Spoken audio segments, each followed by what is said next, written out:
मित्रों, मैं हिमांशु वर्मा आप सभी का स्वागत करता हूं अपने YouTube चैनल पॉलिटेक्निक क्लासेस में। मित्रों, आज मैं आप सभी के लिए सब्जेक्ट लाया हूं कंक्रीट टेक्नोलॉजी। और कंक्रीट टेक्नोलॉजी में मैंने कुछ चैप्टर आपको पढ़ा दिए थे, तो जो आज मैं चैप्टर पढ़ाने वाला हूं उसका नाम है फॉर्मवर्क या फर्माबंदी। फॉर्मवर्क या फर्माबंदी, आप इस नाम से बिल्कुल परिचित होंगे, आप इसको अच्छा समझते भी होंगे अच्छे से, ठीक है। तो जिन लोगों ने पढ़ रखा है वो रिवाइज कर लें, जिन्होंने नहीं पढ़ा है वो आज इसको थोड़ा सा देख लें। एक ही चैप्टर में, एक ही लेक्चर में मैं पूरा आपका जो ये पूरा सिलेबस है इसका फॉर्मवर्क का जो आपके पेपर में पूछा जाता है तो वो खत्म हो जाएगा। एक चीज और मैं यहाँ पर कहना चाहूंगा, कभी कभी आप लोग जो ये सोचते हैं कि फॉर्मवर्क तो बीटी बोर्ड के सिलेबस में नहीं है, यूपी बोर्ड के हिसाब से बात कर रहा हूं मैं, बाकी अदर स्टेट में तो है, लेकिन बीटी यूपी के बोर्ड में अगर नहीं है फिर भी आपने देखा होगा कि फॉर्मवर्क के क्वेश्चन पेपर में फ्रेम किए जाते हैं, दिए जाते हैं। तो इसलिए फॉर्मवर्क पढ़ना बहुत जरूरी है, कंपलसरी है, और कंपटीशन में भी इसमें से कुछ क्वेश्चंस आते हैं, मैं आपको वो बताऊंगा। तो चलिए देखते हैं कि फॉर्मवर्क होता क्या है। तो फॉर्मवर्क क्या है, जब हमें कंक्रीट को एक शेप में ढालना होता है, जब हमें कंक्रीट को किसी मानक शेप में, किसी जैसे आप बिल्डिंग बना रहे हो, एक बीम के फॉर्म में कंक्रीट को ढालना है, तो उसका आप एक सांचा तैयार करोगे, और जब उस सांचे को किसी हाइट पे लगाना होगा तो वहां पर क्या करोगे भाई, आप सपोर्ट भी दोगे।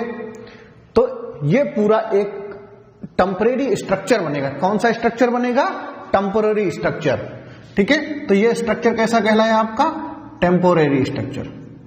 तो टेम्परेरी स्ट्रक्चर मतलब कुछ समय के लिए हमें इस स्ट्रक्चर को फॉलो करना पड़ेगा, बनाना पड़ेगा।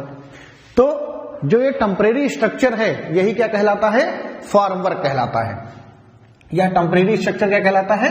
फॉर्मवर्क कहलाता है या फर्माबंदी कहलाता है। अब जब हम इसकी कंक्रीट में एस्टीमेटिंग करते हैं तो जो इसका खर्चा आता है, किसका? फर्माबंदी का, वह कितना आता है? तो फर्माबंदी का जो हमारा खर्चा है वह 20 to 35% of total project cost का खर्चा आता है। लगभग इतना खर्चा आ जाता है हमारा फर्माबंदी पर। तो आप इस खर्चे से ये समझ सकते हैं कि फॉर्मवर्क जो है का सिविल इंजीनियरिंग में कितना उपयोग है। चलिए अब आगे की बात करते हैं। फिर बात करते हैं कि पार्ट्स ऑफ फॉर्मवर्क। फॉर्मवर्क के पार्ट्स क्या होते हैं? तो दो पार्ट्स में डिवाइड कर दिया गया है। एक शटरिंग में डिवाइड किया गया है और एक सेंटरिंग और स्टेजिंग में डिवाइड किया गया है। यहां पर आप देख सकते हैं, मैं एक फिगर बना रहा हूं जो अभी पहले बनाया था। जो टेम्परेरी सांचा है वह कहलाएगा शटरिंग। जब हम कंक्रीट को किसी शेप में एग्जाम में आप ऐसे लिखें, कंक्रीट को किसी शेप में ढालने के लिए, कंस्ट्रक्शन के समय किसी शेप में ढालने के लिए जो हम टेम्परेरी सांचा तैयार करते हैं उसको हम बोलते हैं शटरिंग। और जो उस शटरिंग को सपोर्ट करने के लिए जो भी अवयव या मेंबर लगाए जाते हैं, उनको क्या कहते हैं? सेंटरिंग या स्टेजिंग। ठीक है, यहां तक कोई दिक्कत नहीं, ठीक है। तो शटरिंग बोले तो तख्ताबंदी, और ये आपका जो हो गया सेंटरिंग मतलब ढूला। यहां तक कोई दिक्कत नहीं होनी चाहिए। बात करते हैं requirements of a good formwork. अच्छे फॉर्मवर्क के लिए क्या आवश्यकताएं होती हैं? तो सबसे पहली बात करते हैं कि सही परिमाप हो। अगर हम शटरिंग लगा रहे हैं तो उसका परिमाप हमारा एक यूनिफॉर्म परिमाप होना चाहिए, सही परिमाप होना चाहिए, या आप कह सकते हो स्टैंडर्ड सेक्शन होना चाहिए। जैसे स्टैंडर्ड सेक्शन क्या? मान लीजिए आप शटरिंग की दुकान है आपके पास, शटरिंग का काम कर रहे हो आप, ठीक है। अब आप बीम बनवा रहे हो, तो जो सिविल इंजीनियर जो ड्राइंग में बीम बनवाएगा वो तो एक स्टैंडर्ड साइज, स्टैंडर्ड चौड़ाई की बनवाएगा। अब पता चला आपके पास शटरिंग भी स्टैंडर्ड साइज की होनी चाहिए। ऐसा नहीं कि आपके पास यहाँ शटरिंग कुछ है, जब साइड पे गए तो शटरिंग कुछ हो गई, ऐसा नहीं होना चाहिए। इतना तो समझ में आता है। तो स्टैंडर्ड साइज होगा तो उस शटरिंग को आप हर जगह, हर प्रोजेक्ट में आप प्रयोग कर सकते हो। सबसे पहला इसका रिक्वायरमेंट है, और होती भी है। शटरिंग सब स्टैंडर्ड साइज की ही होती हैं। कहीं पर अगर अतिरिक्त आवश्यकता पड़ती है तो उसके हिसाब से हम फ्रेम कर लेंगे, क्योंकि आप ये देखते होंगे जो हम घर बनवाते हैं तो घरों में लोगों की अपनी नीड होती, अपने अनुसार वह घर बनवाना चाहते हैं, कुछ अलग से चेंज करवाना चाहते हैं। मान लीजिए कोई पोर्च निकलवाना चाहता है, कोई थोड़ा और पोर्च निकलवा, बीम की चौड़ाई बढ़ाना चाहता है, गहराई बढ़ाना चाहता है, तो उसके हिसाब से भी शटरिंग को अरेंज कर दिया जाता है। तो लेकिन फिर भी स्टैंडर्ड साइज की शटरिंग होनी जरूरी है। नेक्स्ट है आपकी यूनिफॉर्म उसकी सरफेस होनी चाहिए, या समतल या प्लेन सरफेस होनी चाहिए, समतल सतह होनी चाहिए। समतल सतह अगर इसकी नहीं होगी तो भैया यहां जब कंक्रीट आप भरोगे इस जगह पर तो कंक्रीट ऊबड़ खाबड़ हो जाएगी, तो हमको जो प्लास्टरिंग जब करना पड़ेगा उसकी समतल सतह बनाने के लिए तो प्लास्टर हमको तो बहुत लगाना पड़ेगा। तो ऐसी कंडीशन में अगर प्लास्टर हमें बहुत लगाना पड़ेगा तो हमारा शटरिंग का फिर महत्व क्या रह गया। ठीक है, तो सतह समतल होनी चाहिए। दृढ़ता, जैसा कि आप जानते हैं कि कंक्रीट का डेंसिटी कितना होता है 24 किलोन्यूटन पर मीटर क्यूब, और स्टील की अगर हम उसमें आरसीसी प्रोवाइड कर दें, आप लोगों ने पढ़ा होगा, तो उसकी डेंसिटी होती है 25 किलोन्यूटन। तो इतना हैवी सेक्शन जब बनेगा तो उसके अंदर स्ट्रेंथ भी तो होनी चाहिए। अगर स्ट्रेंथ नहीं होगी तो इसको वो रोक कैसे पाएगा।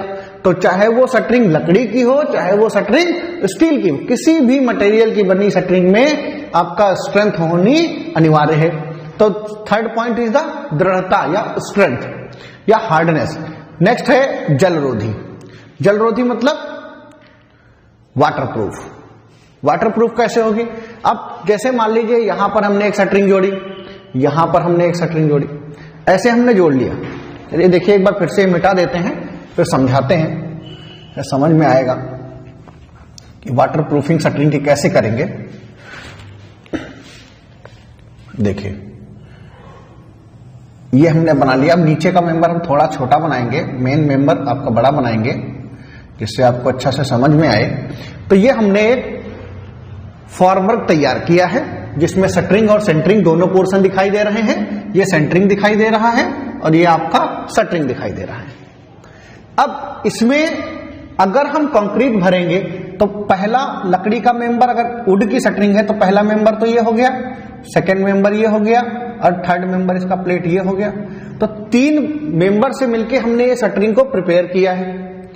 नीचे की बात छोड़ दीजिए, ठीक है। अब इसका फर्स्ट यहां पोर्स कहां होगा? यहां होगा। इस कोने से भाई लकड़ी कोई ऐसी थोड़ो आएगी कठौता बनाने के हिसाब से। लकड़ी तो ऐसे आएगी कि 3 पटले आप जोड़ के बना रहे हो ऐसा मेंबर, तो ऐसे ही तो आएगी। तो यहां से वाटर जो है वो लीक कर जाएगा। और आपने कंक्रीट टेक्नोलॉजी में अगर पढ़ा है अच्छे से तो आप जानते होंगे, जब प्रोफेसर अब्राहम का रूल पढ़ते हो तो क्या पढ़ते हो? वाटर सीमेंट रेशियो पढ़ते हो कि वाटर सीमेंट रेशियो कंक्रीट के स्ट्रेंथ के लिए बहुत ज्यादा अनिवार्य है। अगर पानी नहीं होगा तो हीट ऑफ हाइड्रेशन नहीं होगा, और अगर बनी हुई कंक्रीट से पानी निकल जाएगा तो कंक्रीट की रिएक्शन के लिए पानी कम हो जाएगा, तो स्ट्रेंथ वीक हो जाएगी। तो यहां पर क्या है? जलरोधी होना चाहिए।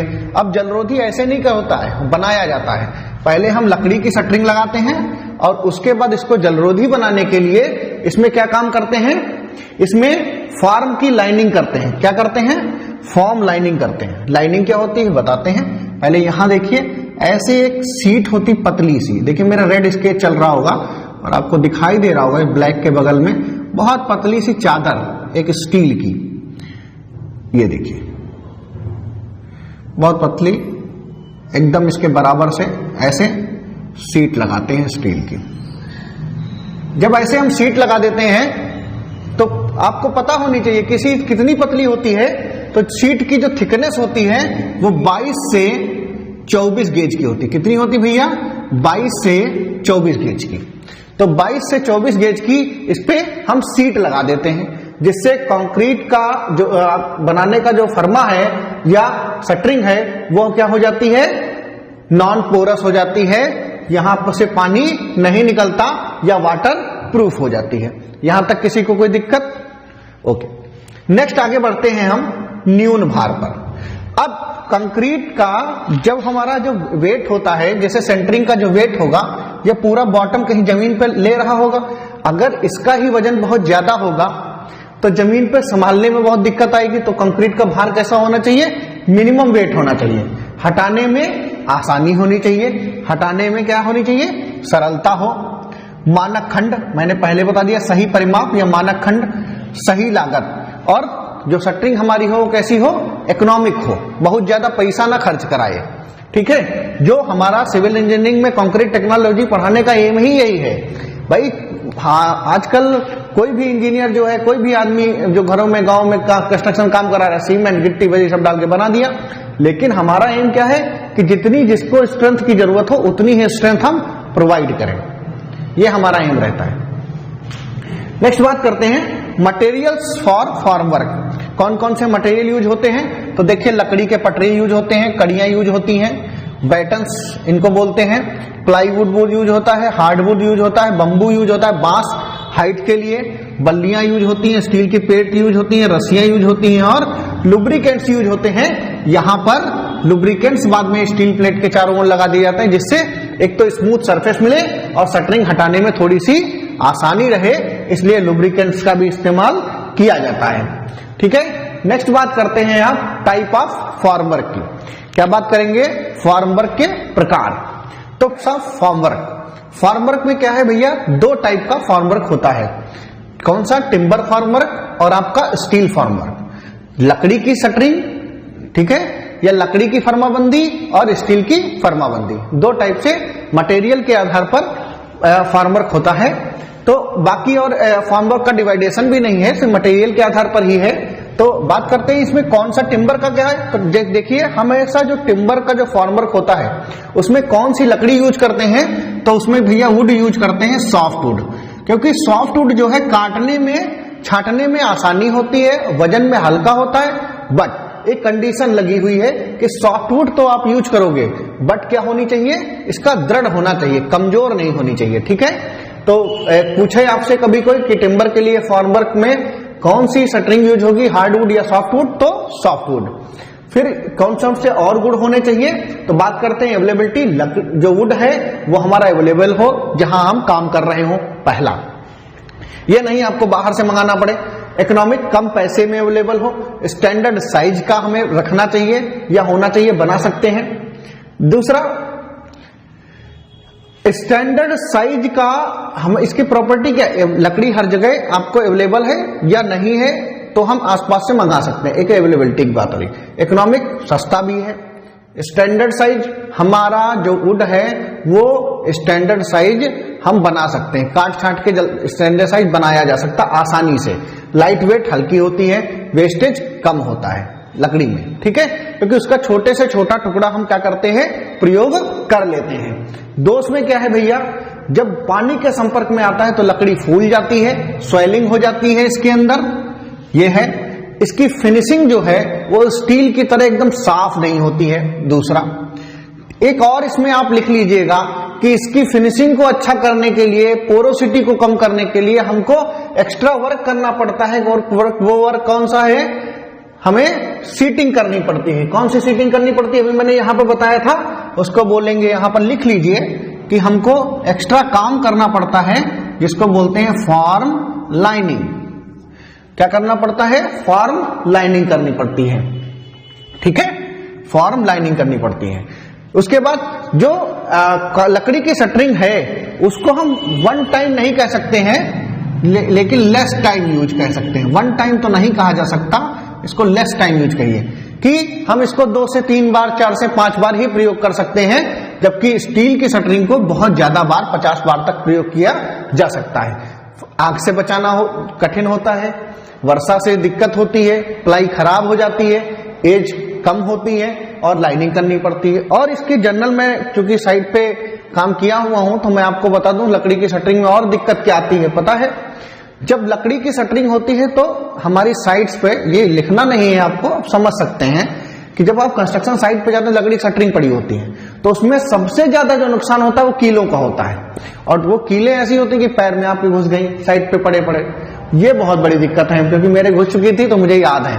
तो फॉर्मवर्क में के शासन में उसमें जो कीले लगानी पड़ती हैं, यह एक बहुत बड़ा दोष है। और जहां पर कीले एक बार लग जाती है वहां पर दोबारा लगाओगे, लगेगी नहीं तो लकड़ी खराब हो जाती है। फिर स्टील फॉर्मवर्क को हम ज्यादा टाइम तक, 50 बार तक यूज कर सकते हैं। यह पूरा डिपेंडेंट होता है नट बोल्ट पर, आराम से कसो, आराम से खोलो। उसके बाद इसका स्क्रैप वैल्यू होता है, इसका तो स्क्रैप वैल्यू बिल्कुल 0 है। ठीक है, लोड भी भार इसके ज्यादा लकड़ी की तुलना में ज्यादा सहन कर सकता है। वाटर एब्जॉर्ब नहीं करता, जबकि लकड़ी थोड़ा बहुत वाटर एब्जॉर्ब कर सकती है, तभी तो लिखा है वाटर कांटेक्ट। फिर दोष में क्या है, दोष में भैया इसकी कॉस्ट लकड़ी की तुलना में ज्यादा होती है, जंग भी लग जाता है लेकिन बहुत देर में लगता है। दोष आए पूछा है तो लगा सकते हैं। और स्टैंडर्ड साइज में बनाना इसका कठिन होता है। कठिन कैसे, ग्राइंड लाओ, कटर, फिर काटो, फिर उसको वेल्ड करो या बोल्टिंग करो, तो इट इज टफ वर्क। और फिटिंग जो है, बहुत सारे इसके नट बोल्ट फिटिंग्स होती हैं, कोई फिटिंग कहीं खो गई तो दिक्कत होती है, वेल्डिंग करना पड़ता है। अब इसमें एक और हम बात आपको बता देते हैं कि इसमें क्या करते हैं, 0.5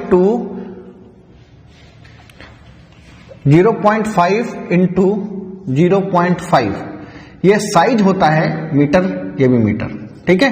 इतने एरिया का हमारा ये प्लेट होती है स्टील की, इनसे हम शटरिंग का निर्माण करते हैं। ऐसी प्लेट होती हैं और उन प्लेट से मिलके हम अलग अलग फॉर्मवर्क निर्माण करते हैं फिटिंग्स के साथ में। और इसमें 16 से 14 गेज, 16 से 14 गेज तक का स्टील की सीट प्रयोग की जाती है, या आप ऐसे कह सकते हैं 1.6 mm से लेकर 2 mm तक, 1.6 mm से लेकर 2 mm तक सीट की क्या होती है, मोटाई होती है, उसमें स्टील फॉर्मवर्क का प्रयोग किया जाता है।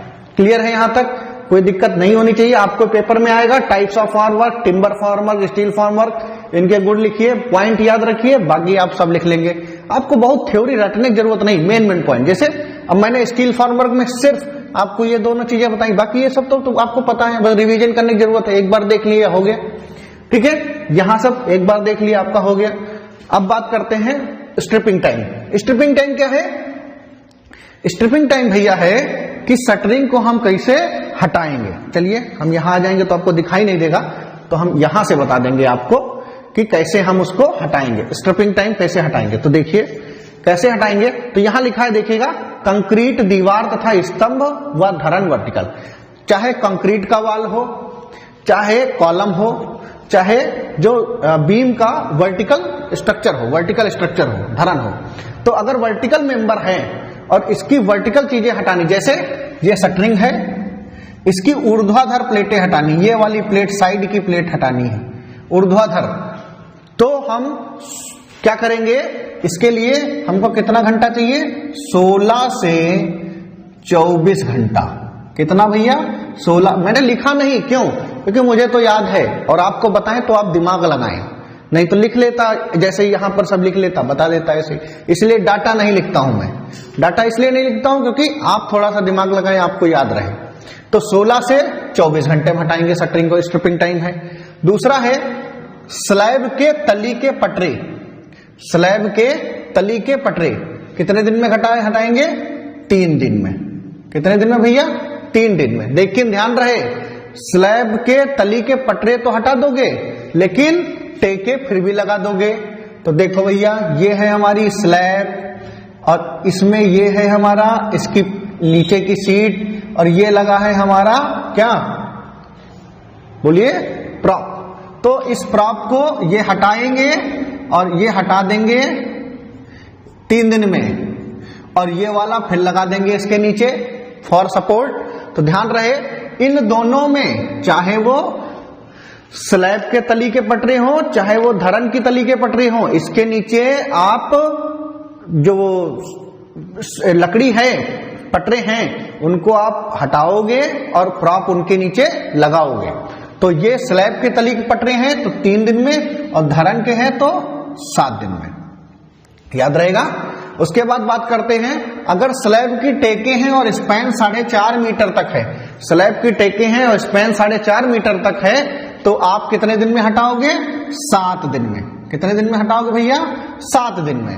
और अगर आपका स्लैब की टेके हैं और स्पैन 4.5 से ज्यादा है, तो आप कितने दिन में हटाओगे भाई साहब, तो आप हटाओगे, कहोगे सर 14 दिन में हम हटा देंगे।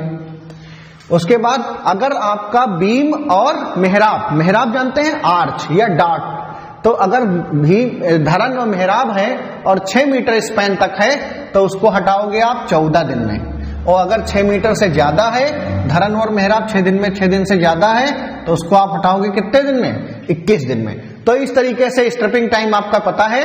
तो देखिए, कंक्रीट दीवार है, स्तंभ है, या वर्टिकल मेंबर कोई धरन है उसका वर्टिकल मेंबर हम हटाएंगे 16 से 24 घंटे में, बाकी कुछ नहीं हटाएंगे। स्लैब की तरी के पटरे अगर हटाएंगे तो 3 दिन में हटाएंगे, लेकिन उसमें आपको ध्यान रखना है कि 3 दिन में हटा देंगे, फिर भी हम उसके नीचे प्रॉप को फिर से लगा देंगे।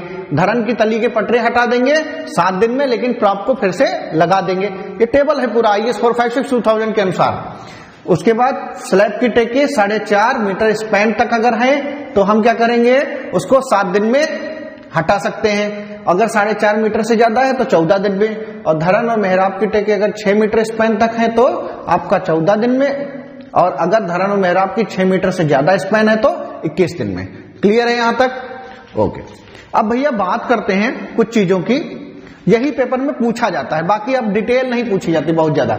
अब ये कि शटरिंग का फिगर है, यहां देखिएगा, ये पूरा फॉर्मवर्क है। इसमें ये वाला पोर्शन, ऊपर वाला पोर्शन आपको मैंने बता दिया क्या कहलाएगा, शटरिंग। नीचे वाला पोर्शन क्या कहलाएगा, सेंटरिंग या स्टेजिंग। क्लियर? तो ये जो शटरिंग लगाते हैं तो देखिए नीचे एक लकड़ी का डंडा खड़ा करेंगे, सपोर्ट, चाहे वो बल्ली हो, बांस हो, कुछ भी, और उसके बाद इसको सपोर्ट देंगे कॉर्नर से। ठीक है? बाद में भी कभी कभी ऐसा भी सपोर्ट देना पड़ता है, इस तरीके से वेल वोल बनाने पड़ते हैं, वो बात की बात है। तो यहां पर नीचे एक बोल्ट लगा देंगे, ठीक है, उसके नीचे फिर ये लकड़ी का फरमा लगाएंगे जैसे वहां पर भी लगवाया था। ये देखिए साइड सीटिंग कर दी है मैंने, साइड के सपोर्ट से स्टिफनेस लगा दिए हैं, टाई बोल्ट लगा दिया है। बोल्ट बांधने से कंक्रीट बढ़ने पर फैले नहीं बाहर को। ठीक है, ये सपोर्ट है, ये प्रॉप है। तो ये आपका कभी कभी फिगर आ जाता है कि बीम की शटरिंग का फिगर बनाइए और तथा उसके मेंबर को, अवयवों को दर्शाइए। तो इस तरीके से आज आपका जो है कंक्रीट का ये वाला पोर्शन, शटरिंग का पोर्शन लगभग खत्म हो गया है। लेकिन एक चीज ध्यान रखिए, मैं थोड़ा सा यहां बता देता हूं, ये स्ट्रिपिंग टाइम, अगर जो स्ट्रिपिंग टाइम में जब हटाए हो आप, तो स्ट्रिपिंग टाइम में अगर रैपिड हार्डनिंग सीमेंट का यूज हुआ है, किसका यूज हुआ है भैया, रैपिड हार्डनिंग सीमेंट का यूज हुआ है, तो रैपिड हार्डनिंग सीमेंट के लिए आपको यह ध्यान रखना है, इस कंडीशन में आप जो टाइम है, चाहे वो 16 से 24 घंटा हो, चाहे वो 3 दिन हो, चाहे वो 7 दिन हो, ठीक है, इसको आप कितना कम कर सकते हो, 40% तक कम कर सकते हो। बट एक कंडीशन लगा दी है कि जो टाइम आप कम कर रहे हो, कम कर लो, कोई दिक्कत नहीं, लेकिन वह टाइम 24 घंटे से कम नहीं होना चाहिए, not less than 24 hour for rapid hardening cement. तो ये कंपटीशन के लिए बहुत अच्छा क्वेश्चन है। तो कंपटीशन की अगर हम बात करें या कोई आप पेपर देने जा रहे हैं उसकी हम बात करें, तो क्वेश्चन यहां से बनता है। देखिएगा, कंपटीशन का जो पढ़ना चाहते हैं, नोट्स बनाना चाहते हैं, उसके लिए मैं बता दूं तो आप देखिए, एक तो बात करते हैं कि खर्चा कितना आता है, तो 20 से 35% तक का खर्चा हमने बता दिया। कंक्रीट लाइनिंग में गेज बता दिया आपका, कंक्रीट लाइनिंग गेज क्या है, 22 से 24 गेज का आपका हो गया, गेज हो गया। 2 क्वेश्चन ये बन गए। स्टील फॉर्मवर्क का साइज बन गया, कभी पूछा जा सकता है, ठीक है, क्लियर है। उसके बाद स्ट्रिपिंग टाइम में तो कोई भी ऐसा पॉइंट नहीं है जो इंपॉर्टेंट ना हो। उसके बाद बात करेंगे क्या, एक टॉपिक और आपका छूट रहा है, वो मैं बता देता हूं इसमें। हाँ, रैपिड हार्डनिंग सीमेंट का क्वेश्चन भी आपसे यहां से पूछ सकता है। और एक छोटा सा पार्ट मुझे याद आ गया, वो मैं बता दूं। वो मुझे याद आया कि शायद आपकी कंक्रीट में है, मैंने ध्यान से देखा तो नहीं है इतना, लेकिन है। चलिए, ये होगा तो देख लीजिएगा बुक में और कमेंट करके बताइएगा कि है या नहीं है, ठीक है। चलिए, इसको रहने देते, यहीं पर हो जाएगा, बहुत छोटा सा पार्ट है, इतना कोई बड़ा पार्ट नहीं है। क्या पार्ट है भैया, पार्ट है कैम्बर फॉर हॉरिजॉन्टल मेंबर। देखिए, कैम्बर के लिए आप परिचित नहीं होंगे। कैम्बर होता है स्लोप, और स्लोप कौन सा, क्रॉस स्लोप। जैसे रोड है हमारी, ये सड़क है, इस पे हम सड़क को क्या करते हैं, बीच से हल्का से उठा देते हैं ऐसे कि पानी बाहर को निकल जाए, ठीक है। होता क्या है भैया, जो हमारी कंक्रीट है, वो जो हमारी शटरिंग है, उस शटरिंग के किनारे ये वाले जब कंक्रीट भरोगे तो धसेगी ना भाई नीचे को, तो हम इसका बीच वाला पोर्शन थोड़ा उठा देते हैं, जिससे शटरिंग अगर धसे भी थोड़ा तो बराबर आ जाए। ठीक समझ गए बात को। जैसे अरे भाई, कोई आप रस्सी लेते हो लंबाई में, तो जब लोड रस्सी खाली रस्सी हो तब भी वो झोल खा जाती है ऐसे। तो अगर हम इस रस्सी को पहले से ही ऐसा कर दें तो कितना झोल खाएगी, तब भी तो बराबर आएगी। तो इसको बोलते हैं कैम्बर फॉर हॉरिजॉन्टल मेंबर। और यह कितना लेते हैं, बहुत कम कैम्बर लेते हैं, 1 in 252, 1 in 500, ठीक है। लेकिन ये कहा गया है कि जो एवरेज कैम्बर लिया जाता है 1 in 350 तक ले लिया जाता है, ठीक है। ये ध्यान रखना, camber for horizontal member. Competition की जब बात आई तो मुझे ये चीज याद आ गई, तो मैंने आपको ये भी बता दिया। आई थिंक सिलेबस में आपके नहीं है, बट ठीक है, आपके चैप्टर में है तो आप पढ़िए, ठीक है। तो यहाँ पर ये आपका खत्म होता है चैप्टर फार्मर। बहुत से छोटे और कंसाइज टाइम में मैंने आपको ये पूरा चैप्टर पढ़ा दिया है। इसके अलावा आपको इसमें कुछ भी पढ़ने की आवश्यकता नहीं, कुछ भी पढ़ने की आवश्यकता नहीं, बस ये एक बार देख लीजिएगा, बस इतना ही पूछा जाएगा। क्यूटी की शटरिंग का बनाइए और स्ट्रिपिंग टाइम है, ये सब ये पूछा जाएगा। कंपटीशन के लिए मैंने बता दिया आपको स्ट्रिपिंग टाइम, और एक दो चीजें और बता दी, जैसे फॉर्म लाइनिंग बता दिया, कैम्बर फॉर हॉरिजॉन्टल बता दिया, शटरिंग का खर्चा बता दिया, ये सब। या रैपिड हार्डनिंग के लिए कब शटरिंग 40% कम कर देंगे, 24 घंटे ज्यादा कम नहीं करेंगे, इतना सब मैंने बता दिया है आपको। यही सब कंपटीशन में पूछा जाता है। इसके अलावा इसमें से कुछ अतिरिक्त नहीं पूछा जाता है। तो आप लोग इसी तरीके से हमारे साथ बने रहिए। देखिए हमारा एक यहाँ पर मैं आपको एक बात बता दूं, हम लोग सब लोग जॉब कर रहे हैं, उसमें क्या होता है, टाइम नहीं मिलता है, टाइम की वजह से सिलेबस पूरा नहीं हो पाता है। ये हमारी थोड़ी सी दिक्कत आप समझिए या जो भी समझिए, लेकिन इस बार मैं पूरी कोशिश करूंगा, मेरे साथी भी पूरी कोशिश करेंगे कि इस चैनल को आगे बढ़ाया जाए, इसको रोका ना जाए, ठीक है। तो अगर आप लोग हमारा फिर से एक बार ट्रस्ट करके साथ दीजिए, इसको बढ़ाएंगे। और यहाँ पर मैं आपको एक और बात बता देना चाहता हूँ, मैंने अभी जो है एक और चैनल की शुरुआत की है, उसमें क्या रहेगा आपका, अभी मैं उसके बारे में थोड़ा सा बता देता हूं। यहीं पर